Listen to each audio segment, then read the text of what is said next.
Hello and welcome to American English for English Learners. I'm so glad you're here. In today's lesson, we'll take another step toward improving your English skills with practical examples and easy-to-follow explanations. Let's get started.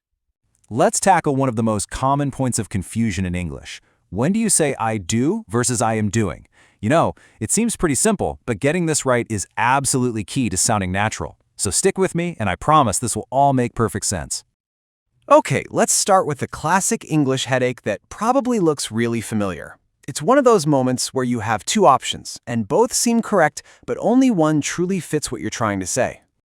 So, take a look at these two sentences. She teaches math, and she is teaching math. Now, both are grammatically correct, but they paint two completely different pictures. One is telling us about her job, her permanent reality. The other, it's telling us what she's doing right this second. So what is the real difference here? Well, the secret isn't about memorizing a huge list of crazy grammar rules. Nope, it's all about getting one simple, powerful idea that honestly changes everything. And here it is. It all comes down to this: permanent versus temporary. Once you start seeing things through this lens, spotting the difference between a long-term fact and a short-term situation, choosing the right tense pretty much becomes second nature. So first up, we've got the simple present. I like to call this the always tense. It's for all those permanent ideas, things that are generally true, like scientific facts, or things that happen all the time, like our habits and routines. It's like the stable, unchanging foundation of what we're talking about. And on the flip side, we have the present progressive. This is our now tense. It's for actions that are happening at this very moment, things that are only going on for a limited time. And the key thing is, these actions have a clear beginning and a clear end. This table breaks it all down perfectly.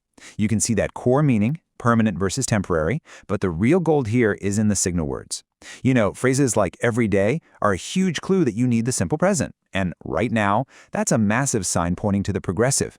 These words are your roadmap. They'll guide you every time. So how do we actually build these sentences? Let's look at the recipe, especially for making negative sentences, because that can be a common stumbling block for a lot of people. For simple present negatives, the formula is super simple. It's just subject plus a little helper word plus the verb. The only tricky part is remembering to use doesn't for he, she, or it, and then don't for everything else. Easy enough, right? And for the present progressive, it's even easier. You just take the right form of to be, am, is, or are, and pop not right after it. That's literally it. All right, now for the fun part, the exceptions. There are always exceptions in English, right? Some verbs just refuse to follow the rules. They really don't like being used with that ing form. These are called stative verbs, and the name itself gives you a big clue. They describe states, things like feelings, thoughts, or conditions, not active dynamic actions. And here are some of the most common ones. Verbs like know, believe, want, and love. Just think about it for a second. These words describe a state of being or a feeling, right? Not an action you're performing just for a little while. That's why they almost always stick with the simple present. Here's a perfect example. You would never, ever say, I am wanting a refund. It just sounds wrong. The desire itself, that want, is a state of mind, not some temporary action. So you just say, I want a refund. But you have to be careful, because English just loves to be flexible. Some verbs can actually be both a state and an action, depending on the context. Take the verb think. When you're talking about your opinion, it's a state.